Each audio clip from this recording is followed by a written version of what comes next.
অত্যন্ত বৃহত্তর একটা সংগঠন চোরের মতো লোকে সোশ্যাল মিডিয়াতে যারা হরতাল ডাক দেয় তাদেরকে আমি ঘৃণা করি, সাধারণ মানুষ তাদেরকে ঘৃণা করে। আমি বিশ্বাস করি হাসিনার মতো বেকুব আওয়ামী লীগের মনে হয় যে এই সাধারণ কর্মীগুলো না, অন্তত তারা জীবনের জন্য এই ঝুঁকি নেবেন না। আদৌ কি বাংলাদেশে আওয়ামী লীগের অস্তিত্ব এই মুহূর্তে বিরাজমান?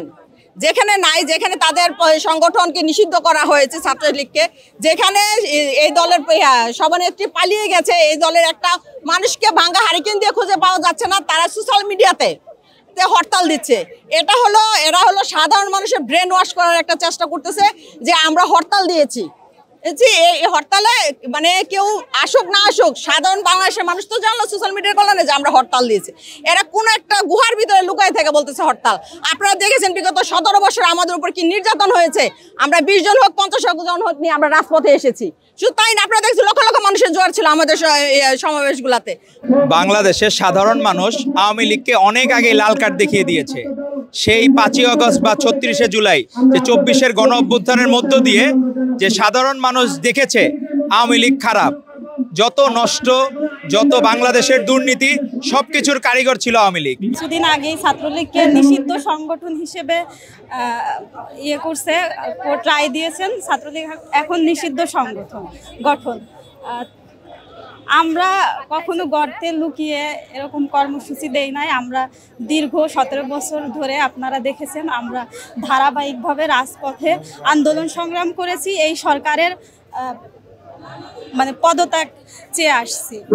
বাংলাদেশ থেকে পলায়নকৃত যে আওয়ামী লীগ হাসিনা ইতিমধ্যে বাংলাদেশ থেকে পালিয়ে গিয়েছেন এবং তারা গুপ্ত ষড়যন্ত্রের মাধ্যমে এই দেশকে অস্থিতিশীল করার জন্য নানান পরিকল্পনা হাতে নিয়েছেন। এর মধ্যে তারা আজকে নাকি তারা একটা হরতাল ডেকেছেন। যেই দেশের একটা নিষিদ্ধ ঘোষিত সংগঠন নিষিদ্ধ হয়েছে, তারা কিভাবে কর্মসূচি পালন করবে? বাংলার মানুষ চায় তারা রাজপথে আসুক, আসলেই তো তাদেরকে গ্রেফতার করতে পারবে, মানুষ তাদেরকে পিষে ফেলবে। এই অপেক্ষায় বাংলার আপামর জনসাধারণ অপেক্ষায়রত আছেন। এর মধ্যে হাসিনা নিজে এই বাংলাদেশ থেকে পালিয়ে গিয়ে তার জীবন নিয়ে বেঁচেছেন ঠিকই, কিন্তু তার সকল নেতাকর্মী এদেরকে এখন হাসিনা নিজে চায় যে তারা যাতে রাজপথে গিয়ে আবার আন্দোলন শুরু করার মাধ্যমে তাদের জীবন বিপন্ন করে।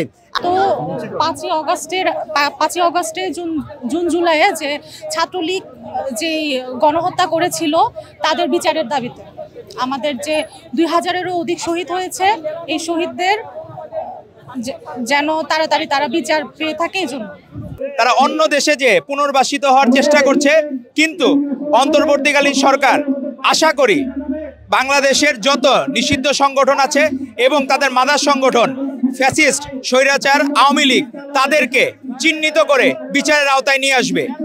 বাংলাদেশ একটা সাম্প্রদায়িকতার ঊর্ধ্বে সম্প্রীতির বন্ধনে বাংলাদেশ। এই বাংলাদেশে বসবাস করতে হলে মানুষের জীবনমান বিপন্ন করে কোনো কিছু করা যাবে না।